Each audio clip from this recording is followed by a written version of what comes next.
शहर के पास इलाके में स्थित नीलकंठ निवास में शांति कम और अनुशासन ज़्यादा था।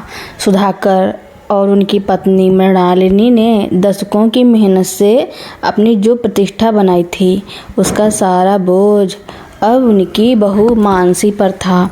मानसी ने 2 साल पहले अपने माता पिता की इच्छा के विरुद्ध जाकर इस घर में कदम रखा था। आज उसी घर की दीवारों पर सजी पीतल की फ्रेम वाली तस्वीरें उसे न्याय की तरह घूरती थी। मानसी रसोई में थी, शाम की चाय तैयार कर रही थी। बाहर बैठक में सुधाकर अपने पुराने मित्र और परिवार के वकील खन्ना साहब के साथ बैठे थे। उनकी बातचीत की गूंज रसोई तक आ रही थी। विषय वही था, वंश का भविष्य और मानसी की अक्षमता। तभी मृणालिनी अंदर आई। उनके हाथ में एक भूरा लिफाफा था। उन्होंने उसे मानसी के सामने रसोई के स्लैब पर पटक दिया। आज रात के खाने के बाद इसे पढ़ लेना और कल वकील साहब के सामने दस्तखत कर देना। मृणालिनी की आवाज़ में किसी पत्थर के रगड़ने जैसी कठोरता थी। तुम्हारी वजह से इस परिवार का नाम गलियारों में चर्चा का विषय बन गया है। बांझ बहू का ठप्पा लेकर हम नहीं जी सकते। मानसी के हाथ कांपे, लेकिन उसने खुद को संभाला। उसने चाय की केतली धीमी की और पूछा, माँ जी, क्या आप मुझे सच बता सकती हैं कि इस लिफाफे में क्या है? सब लिखा है, डॉक्टर की रिपोर्ट है। मृणालिनी ने झल्ला कर कहा, तुमने इलाज के नाम पर सिर्फ समय बर्बाद किया है। अब और तमाशा नहीं होगा। निखिल कल दफ्तर नहीं जाएगा, वह भी साथ चलेगा। निखिल उस समय सोफे पर बैठा समाचार पत्र पढ़ रहा था। मानसी ने बाहर निकलकर उसकी ओर देखा। उसने उम्मीद की थी कि निखिल कम से कम एक बार अपनी माँ को रोकेगा, लेकिन निखिल ने अपनी नज़रें नहीं उठाई। उसने चुप्पी ने मानसी को उस दिन के जख्म की याद दिला दी जब उसने शादी के वक्त निखिल का हाथ पकड़कर भरोसा किया था। रात को जब घर सो गया, मानसी ने वह लिफाफा खोला। रिपोर्ट में लिखा था कि समस्या स्त्री पक्ष से नहीं है, लेकिन वहाँ नाम बदला हुआ था। उसमें मानसी का नाम था, पर जांच के तथ्य पुरुष प्रजनन क्षमता से संबंधित थे। यह एक ऐसा जाल था जो बहुत चालाकी से बुना गया था ताकि मानसी कभी अपना सिर न उठा सके। अगली सुबह मानसी ने फैसला कर लिया। वह चुपचाप रसोई से बाहर निकली, लेकिन इस बार उसने घर के काम के लिए नहीं, बल्कि अपनी सच्चाई की तलाश में कदम बढ़ाए। वह सीधे उसी निजी क्लिनिक गई जहां से रिपोर्ट जारी हुई थी। रिसेप्शन पर उसने अपना परिचय दिया। वहां के रिकॉर्ड ने एक चौंकाने वाला सच सामने रखा। निखिल की जांच बहुत पहले हो चुकी थी और परिणाम परिवार के खिलाफ था। राजेश्वरी और मृणालिनी ने मिलकर मानसी को दोष देने का चक्रव्यूह तैयार किया था ताकि संपत्ति और घर की साख बनी रहे। जब वह घर लौटी तो घर में पहले से ही पंचायत बैठी थी। सुधाकर ने गरज कर कहा, दस्तखत कर दिए? मानसी ने शांत भाव से वह रिपोर्ट मेज पर रखी जो वह क्लिनिक से निकलवा कर लाई थी। मैंने रिपोर्ट पढ़ ली है और मुझे पता चल गया है कि यह कागज़ किसके लिए बना था। पूरे कमरे में सन्नाटा पसर गया। मृणालिनी का चेहरा पीला पड़ गया। निखिल ने कांपती आवाज़ में कहा, मानसी, यह सब क्या है? मानसी ने उसकी आंखों में देखा। अब वहाँ डर नहीं था, बल्कि एक नई आज़ादी थी। उसने कहा, ये कागज़ और ये दस्तखत मेरी कमज़ोरी नहीं, तुम्हारी हार हैं। तुमने झूठ से घर सजाने की कोशिश की, लेकिन रिश्तों की बुनियाद सच पर होती है। मुझे इस घर में रहने का कोई शौक़ नहीं जहाँ बहू की पहचान सिर्फ उसके गर्व से तय होती है। मानसी ने बैग उठाया। उसने कोई हंगामा नहीं किया, कोई चीख पुकार नहीं मचाई। उसने बस वह लिफाफा मेज पर छोड़ दिया जिस पर आगामी भविष्य की तारीख थी। जब वह गेट से बाहर निकली तो पीछे से मृणालिनी की आवाज़ आई, लोग क्या कहेंगे? मानसी ने बिना मुड़े जवाब दिया, लोग वही कहेंगे जो आप उन्हें सुनाना चाहती हैं, लेकिन अब मेरी कहानी आप नहीं लिखेंगी। वह शहर की भीड़ में गायब हो गई। उसने पीछे मुड़कर नहीं देखा। उस दिन उसे समझ आया कि किसी को छोड़ना हार नहीं होती, कभी कभी वह अपने आप को वापस पाने की पहली सीढ़ी होती है। राजेश्वरी ने मेज़ पर हाथ पटकते हुए वकील से कहा, नया मसौदा तैयार कीजिए। अब समझौता नहीं, शर्तों के साथ अलगाव होगा। बैठक में सन्नाटा छा गया था, लेकिन अन्विता की आंखों में अब कोई घबराहट नहीं थी। उसने अपनी डायरी में छिपी उस पर्ची को महसूस किया। उसके पास अब केवल एक सच्चाई नहीं थी, बल्कि एक रास्ता था। अगले कुछ दिन घर के लिए किसी शांत तूफान की तरह थे। राजेश्वरी ने मान लिया था कि अन्विता अब पूरी तरह टूट चुकी है, इसलिए वे निश्चिंत होकर कानूनी कागजी कार्रवाई में जुटी रही। निखिल की कायरता ने उसे और भी छोटा कर दिया था। वह ना तो अपनी माँ को रोक पा रहा था, ना ही अपनी पत्नी का साथ दे पा रहा था। बरसी के 4 दिन बाद अन्विता ने अपना सामान बांधना शुरू किया। वह बहुत कम चीज़ें ले जा रही थी। पुराने ट्रक से उसने वही अपनी 10वीं की कापियाँ, अफीक की तस्वीर और अपनी सिलाई की मशीन उठाई। निखिल कमरे में आया। उसका चेहरा उतरा हुआ था।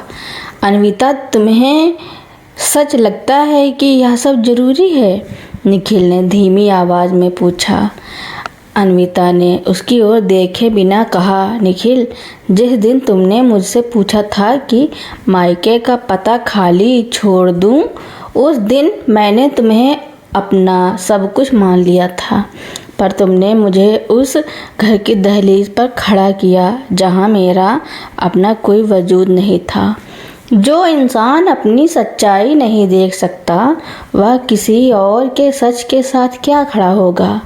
अगली सुबह जब राजेश्वरी पूजा घर में व्यस्त थी, अन्विता वकील के ऑफिस पहुंची, लेकिन उसने वहां जाकर कागज़ों पर हस्ताक्षर नहीं किए।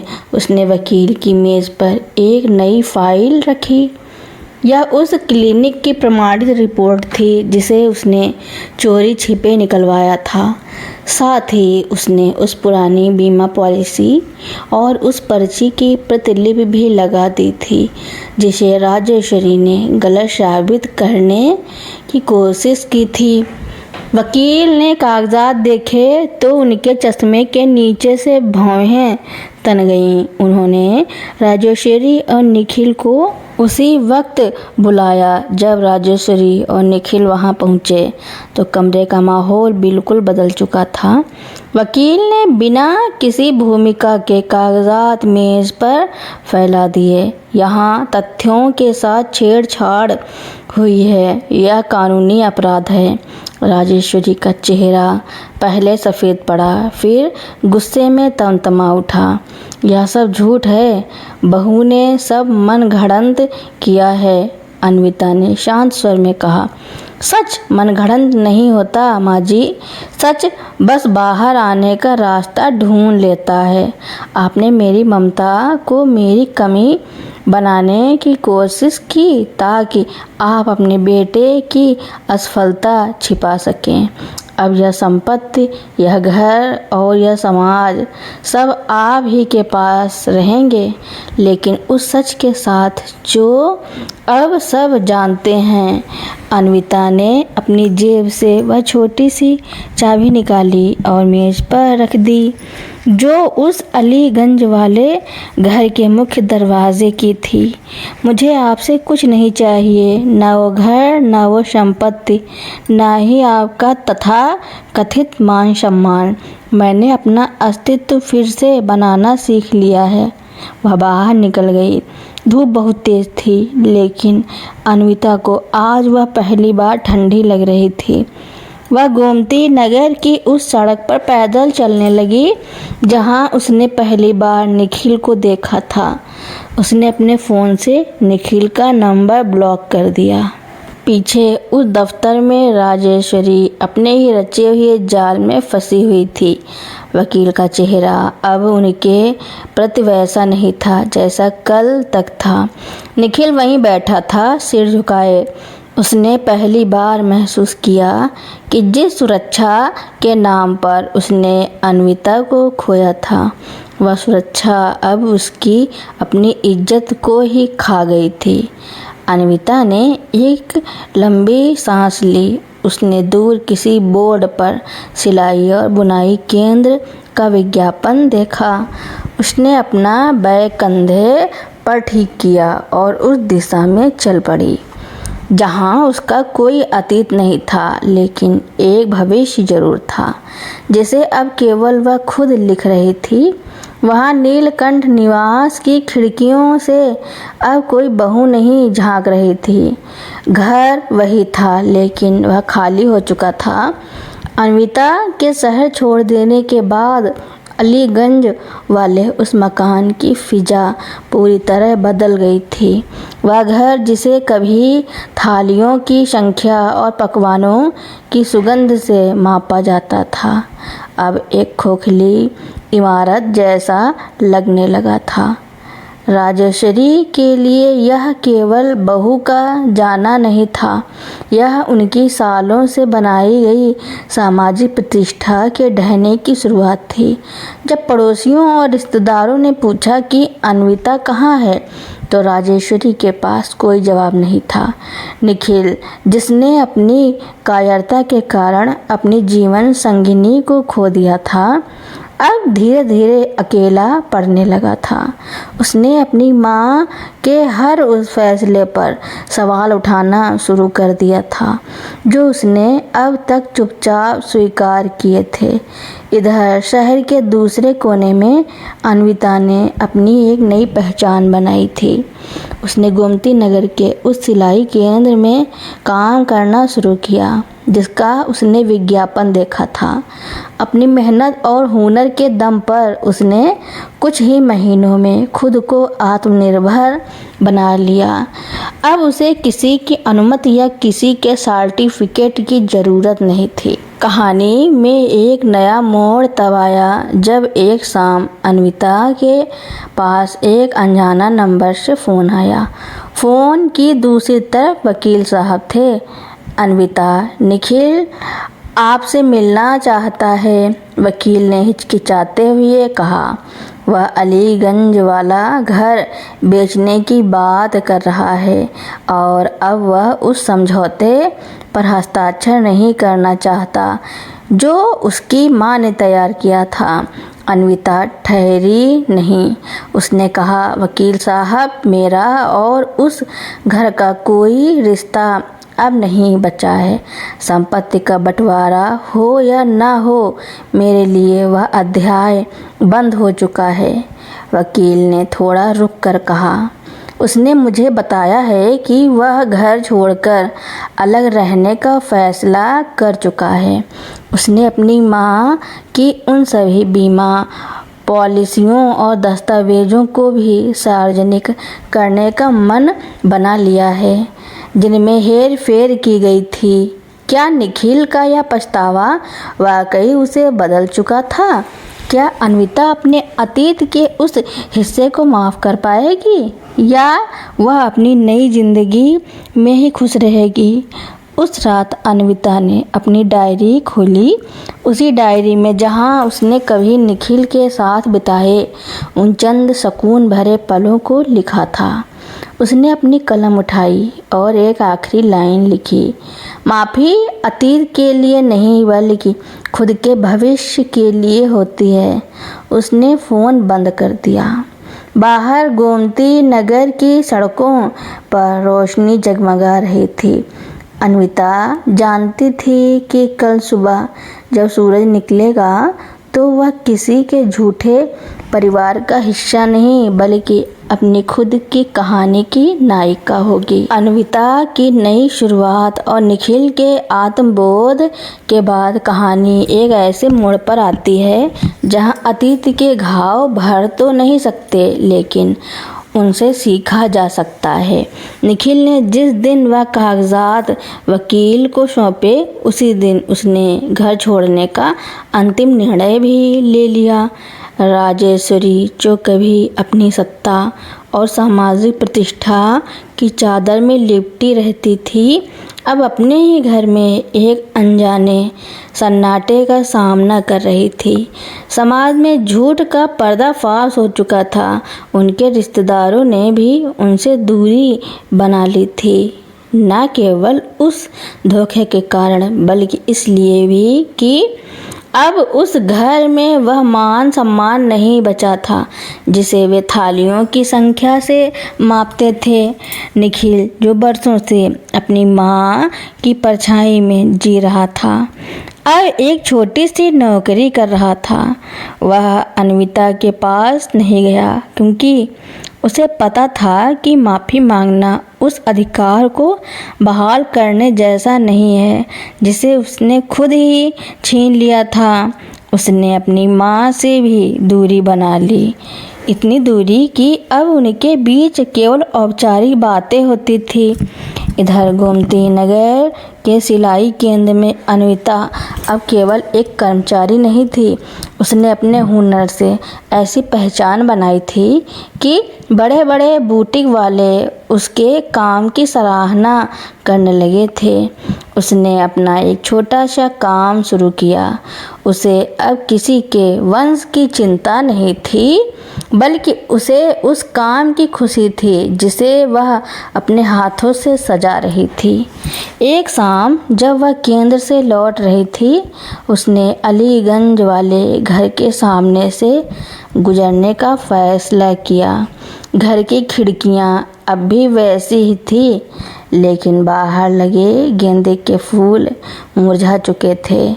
उसने एक लंबी सांस ली और महसूस किया कि उसने जो आज़ादी खरीदी थी वह किसी भी संपत्ति से कहीं अधिक महंगी थी। निखिल ने कभी अन्विता को वापस नहीं बुलाया और अन्विता ने कभी पीछे मुड़कर नहीं देखा। यह एक ऐसा लगाव था जो दर्दनाक तो था लेकिन मुक्ति देने वाला भी। राजेश्वरी जो कभी अपने पति की तस्वीर के सामने बैठकर दूसरों के भविष्य का फैसला करती थी, अब अपनी ही बनाई हुई तन्हाई में उस बीमा पॉलिसी और कागज़ के टुकड़ों के साथ अकेली रह गई थी। उन्हें यह समझ आ गया था कि रिश्ते कागज़ों पर नहीं बल्कि भरोसे की नींव पर टिके होते हैं। अन्विता ने अपनी उस पुरानी डायरी में एक आखिरी पन्ना लिखा, जो घर सच को अपना नहीं सकता वह कभी अपना नहीं होता। मेरा घर मेरा काम है और मेरा परिवार वह विश्वास है जो मैंने अपने लिए खुद कमाया है। उसने अपनी सिलाई मशीन की आवाज़ में ज़िंदगी का नया संगीत ढूंढ लिया था। वह अब किसी के द्वारा तय किए गए अंत का इंतजार नहीं कर रही थी बल्कि अपनी कहानी की नई भूमिका खुद लिख रही थी, एक ऐसी नायिका के रूप में जिसने न केवल अपना सम्मान पाया बल्कि अपने अस्तित्व को भी फिर से जीवित किया। अन्विता ने अपनी सिलाई मशीन की सुई को कपड़ों के आर पार जाते हुए देखा। उसकी लय अब किसी और की ताल पर नहीं बल्कि उसकी अपनी मेहनत की धुन पर बज रही थी। सिलाई केंद्र में उसे काम करते हुए कुछ महीने ही बीत गए थे। अब वह न केवल कपड़े सिलती थी बल्कि नई लड़कियां को सिलाई का हुनर भी सिखाती थी।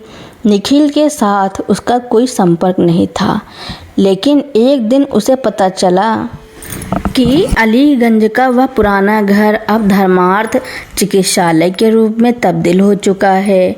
निखिल ने उस घर को बेचकर मिलने वाली पूरी राशि से गरीब मरीजों के लिए एक स्वास्थ्य केंद्र खुलवा दिया था। वकील ने उसे खबर दी कि निखिल अब शहर में नहीं रहता, वह कहीं दूर जाकर एक साधारण शिक्षक के रूप में सेवा कर रहा है। राजेश्वरी, जो कभी इस घर को वंश की शान का प्रतीक मानती थी, अब उसी अस्पताल के एक कोने में बनी छोटी सी कुटिया में रहती थी। वे कभी कभी अस्पताल के बरामदे में बैठी उन मरीजों को देखती थी जिनके इलाज में उनका वही वंश का गौरव खर्च हो रहा था। उनकी आंखों में अब वह कठोरता नहीं थी बल्कि एक खामोश पछतावा था। अन्विता को जब यह पता चला तो उसे न खुशी हुई न गम। उसने महसूस किया कि समय ने खुद अपना हिसाब बराबर कर लिया है। एक दोपहर जब अन्विता अपने केंद्र के बाहर खड़ी थी तो एक छोटी सी बच्ची उसके पास आई। उसने अन्विता का हाथ थाम लिया और कहा, दीदी, आप बहुत सुंदर कपड़े सिलती हैं। क्या आप मेरी माँ के लिए भी एक साड़ी सिल सकती हैं? अन्विता ने उस बच्ची के सिर पर हाथ रखा और मुस्कुरा दी। वह जानती थी कि उसे अब किसी के साथ, किसी के घर या किसी के समाज के सर्टिफिकेट की ज़रूरत नहीं है। उसका अपना घर उस विश्वास में था जो उसने अपने हुनर और अपने संघर्ष से बनाया था। उसने अपनी डायरी का आखिरी पन्ना पलटा और वहाँ कुछ नहीं लिखा। उसने उसे वहीं छोड़ दिया। अब उसे कुछ साबित करने की आवश्यकता नहीं थी। वह अपनी कहानी की नायिका थी और उसकी अगली सुबह एक नई शुरुआत के लिए तैयार थी। समय के साथ अलीगंज के उस मकान में, जो अब एक स्वास्थ्य केंद्र था, खामोश बदलाव आने लगे। निखिल की अनुपस्थिति ने राजेश्वरी को एक ऐसे आईने के सामने खड़ा कर दिया था जहां उन्हें अपना ही अक्स धुंधला और थका हुआ दिखाई देता था।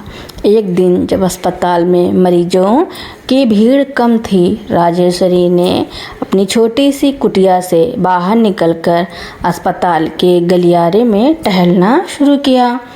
उन्होंने देखा कि दीवार पर एक बड़ी सी तस्वीर लगी थी।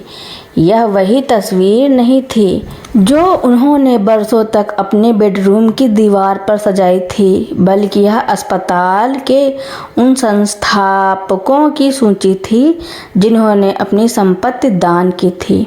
उस सूची में सबसे ऊपर अन्विता और निखिल का नाम साथ साथ लिखा था। राजेश्वरी की आंखों से अनजाने में आंसू छलक आए। उन्होंने महसूस किया कि उन्होंने जिस वंश परंपरा को बचाने के लिए इतना झूठ बोला था, वह हकीकत में उस स्वार्थ में कहीं खो गया था। उन्होंने अपनी जेब से वह पुराना कागज़ निकाला जिसे उन्होंने बरसों पहले कैंची से काट कर छिपाया था। आज वह कागज़ उनके हाथों में बुरी तरह से झुर्रीदार और पुराना हो चुका था।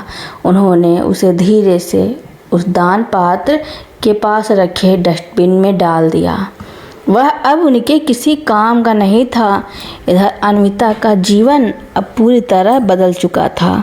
उसका बुटीक नया सवेरा न केवल कपड़ों के लिए बल्कि आत्मनिर्भरता के प्रतीक के रूप में जाना जाने लगा था। उसने कभी पीछे मुड़कर नहीं देखा, लेकिन उसके पास अब एक ऐसा संतोष था जो किसी भी संपत्ति से बड़ा था। अलीगंज की गलियों में अब उस घर को साजिशों का अड्डा नहीं बल्कि उम्मीद का केंद्र कहा जाता था। निखिल दूर कहीं एक छोटे से गांव में बच्चों को पढ़ा रहा था। उसने कभी अन्विता से माफ़ी नहीं मांगी, लेकिन उसने जो किया वह माफ़ी से बढ़कर एक प्रायश्चित था। अन्विता ने उस दिन अपनी दुकान बंद की और अपने बुटीक के बोर्ड को एक आखिरी बार देखा। उस पर लिखा था, अपनी कहानी अपने हाथ। उसने एक लंबी सांस ली और शाम की ठंडी हवा का अनुभव करते हुए घर की ओर चल पड़ी। उसने महसूस किया कि वह अब किसी बंधन में नहीं थी। उसने न केवल अपना अतीत बदला था बल्कि अपने भविष्य की एक नई इबारत लिख दी थी। वह अब मुक्त थी, पूरी तरह से मुक्त। अन्विता के उस अंतिम पन्ने को खाली छोड़ देने के बाद समय अपनी गति से आगे बढ़ता रहा, लेकिन अलीगंज का वह घर जिसे अब उम्मीद केंद्र कहा जाता था, शहर के लिए एक मिसाल बन चुका था। अस्पताल के रिकॉर्ड्स में आज भी उन फाइलों को संभाल कर रखा गया है जिन्हें कभी राजेश्वरी ने अपनी साजिशों का हिस्सा बनाया था। निखिल अब एक शिक्षक के रूप में दूर दराज के गांवों में शिक्षा की अलख जगा रहा था। उसने अपना पूरा जीवन उन बच्चों के नाम कर दिया था जो अभाव के कारण कभी अपनी कहानी पूरी नहीं कर पाते। राजेश्वरी, जो अब अस्पताल के उस छोटे से कमरे में रहती हैं, अक्सर खिड़की से बाहर देखती हैं। उन्हें अब न किसी वंश की चिंता है, न ही उस झूठी प्रतिष्ठा की। कभी कभी अस्पताल आने वाले मरीज उनसे बात करते हैं तो वे सिर्फ एक ही सलाह देती हैं, सच बोलना किसी के साथ रहने से ज़्यादा ज़रूरी है। दूसरी ओर अन्विता का नया सवेरा बुटीक अब एक बड़े सामाजिक संस्थान में बदल चुका है। वहाँ सिर्फ कपड़े नहीं सिलते बल्कि उन महिलाओं को हुनर सिखाया जाता है जो अन्विता की तरह ही कभी अपने घर और समाज के दबाव में अपना अस्तित्व खो चुकी थी। अन्विता ने उन सभी महिलाओं की एक डायरी बनाई है जिसमें हर पन्ना एक ऐसी जीत की कहानी है जिसे उन्होंने खुद लिखा है। कहानी के इस मोड़ पर पहुंचकर हम देख सकते हैं कि उसने अपनी विरासत का उपयोग मानवीय सेवा के लिए करके अपने अपराध बोध को एक सार्थक दिशा दी। अहंकार और झूठी मान्यताओं की पराजय ने उन्हें अंततः यथार्थ की जमीन पर ला खड़ा किया। उसने यह साबित किया कि किसी का साथ होना जिंदगी का अंत नहीं बल्कि अपनी शर्तों पर जीने की नई शुरुआत हो सकती है। अलीगंज की पुरानी गलियों में अब कोई दबी हुई आवाज़ें नहीं सुनाई देती। वहाँ का हर बच्चा, हर मरीज और हर वो महिला जो नया सवेरा से जुड़ी है, अपनी कहानी की लेखिका स्वयं है। अन्विता अब अपनी डायरी का इस्तेमाल पुरानी यादों को ढोने के लिए नहीं बल्कि भविष्य के उन सपनों को बुनने के लिए करती है जो उसने अपनी मेहनत से सींचे हैं। सूरज आज भी अलीगंज में वही रोशनी लेकर उगता है, लेकिन अब उस घर की खिड़कियों से जो रोशनी आती है वह किसी के डर की नहीं बल्कि उम्मीद की होती है। नया सवेरा बुटीक अब सिर्फ एक दुकान नहीं बल्कि उन महिलाओं के लिए एक आश्रय स्थल बन गया था जो अपने अतीत की बेड़ियों को तोड़कर आगे बढ़ना चाहती थी। अन्विता ने अपनी सिलाई की कला के साथ साथ इन महिलाओं के जीवन के धागे सुलझाने का बीड़ा उठा लिया था। एक दिन सिलाई केंद्र में एक नई महिला आई जिसका नाम मीरा था, जो ठीक वैसी परिस्थितियों से जूझ रही थी जैसी कभी अन्विता ने झेली थी।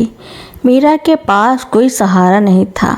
उसके मायके वाले उसे अपनाने से कतराते थे और ससुराल में उसे भी वही बोझ होने का ताना सुनने को मिलता था।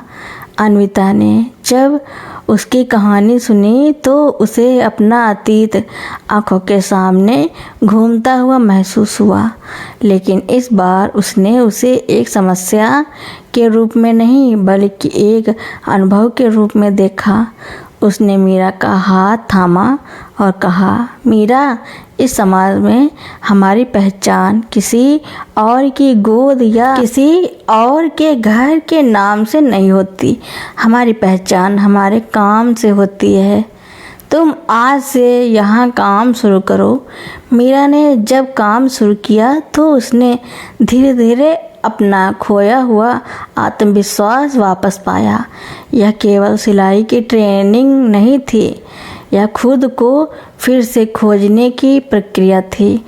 अन्विता ने उन महिलाओं को सिखाया कि कैसे वे अपनी आर्थिक आज़ादी के जरिए अपने अधिकारों के लिए खड़ी हो सकती हैं। धीरे धीरे नया सवेरा की ख्याति पूरे लखनऊ में फैल गई।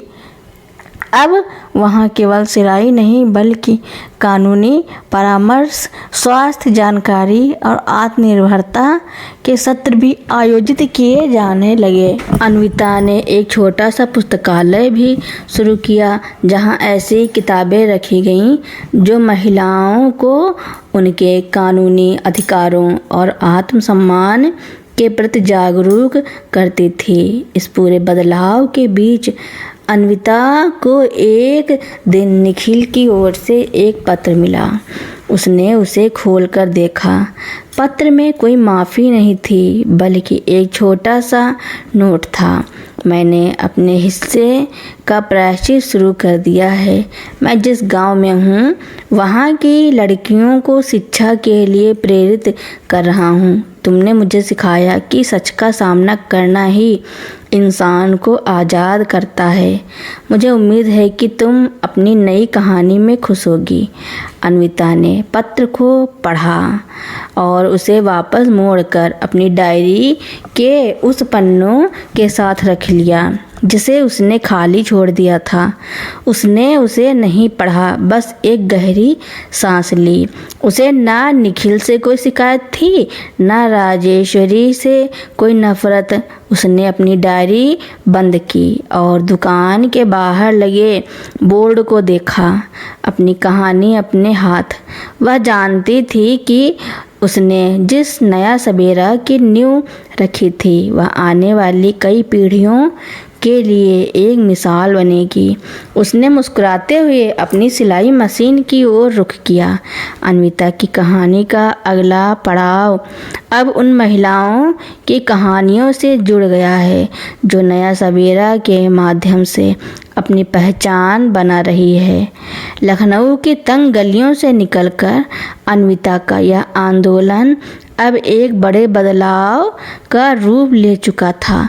सिलाई केंद्र में काम करने वाली हर महिला के पास अब एक कहानी थी और हर कहानी का अंत आत्मनिर्भरता पर होता था।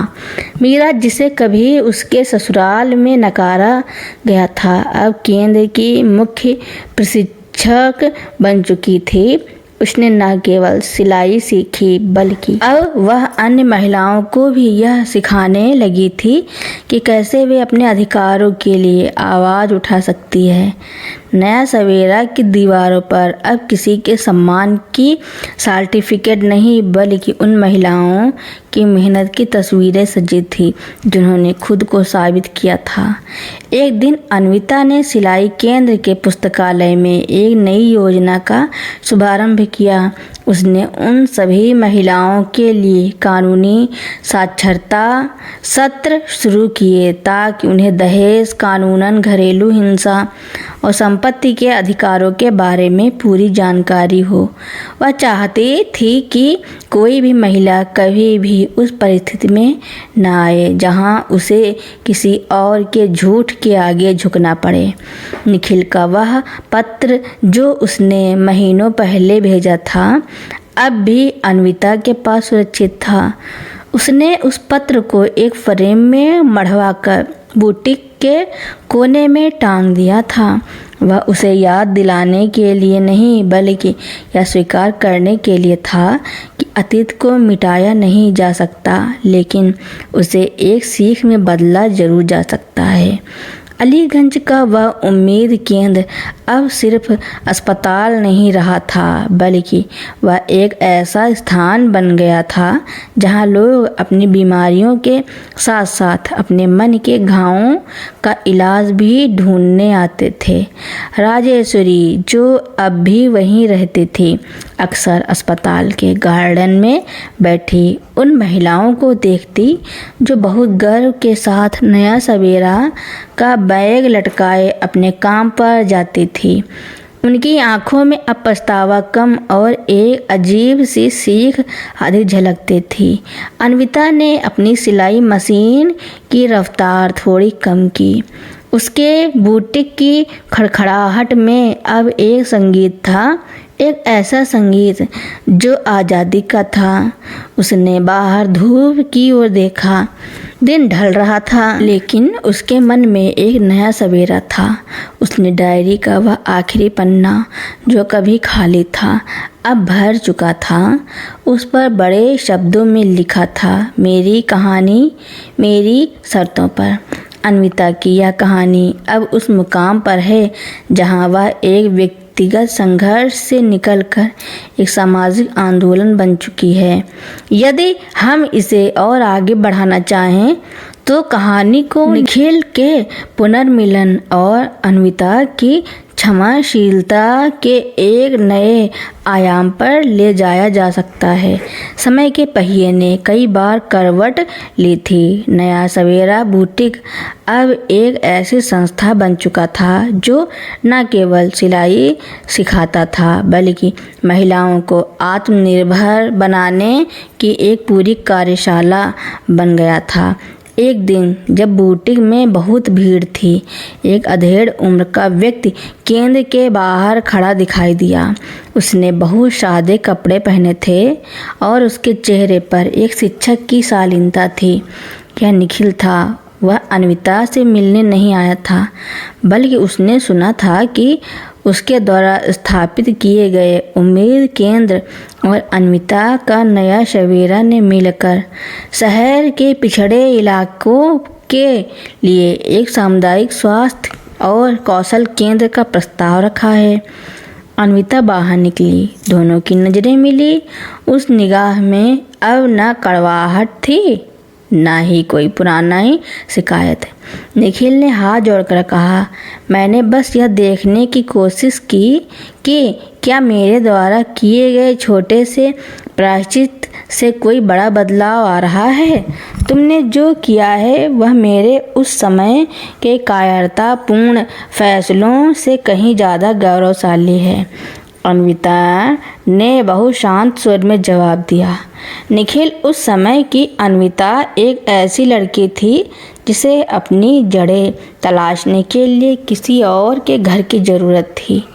आज की अन्विता को अपना वजूद पता है। मैंने तुम्हें माफ़ कर दिया है क्योंकि माफ़ी का हक केवल उसे है जिसे अपनी आज़ादी वापस मिल गई हो। निखिल उस दिन वापस चला गया। वह अपनी नई जिंदगी में खुश था जहां वह शिक्षा की लौ जला रहा था। राजेश्वरी, जो अब अस्पताल के बरामदे में बैठकर दुनिया को बदलता देख रही थी, उन्होंने भी अन्विता को दूर से देखा और मुस्कुरा दी। उन्होंने अपनी गलती का बोझ अब उतार फेंका था। अन्विता ने उस शाम अपने बुटीक के बोर्ड को एक बार फिर बदला। अब उस पर लिखा था, अतीत से आज़ाद भविष्य की ओर। उसने महसूस किया कि जीवन की सबसे बड़ी जीत दूसरों को गलत साबित करना नहीं बल्कि खुद को सही साबित करना है, अपने काम से, अपने सम्मान से और अपनी खुशियों से। तो दोस्तों, मेरी कहानी सुनने के लिए आपका बहुत बहुत धन्यवाद। ऐसी ही नई नई कहानियाँ सुनने के लिए मेरे चैनल को लाइक, कमेंट, शेयर, सब्सक्राइब एवं बेल आइकन का बटन दबाना ना भूलना ताकि मेरी नई नई कहानियाँ आप लोगों तक पहले ही पहुँचती रहें। धन्यवाद।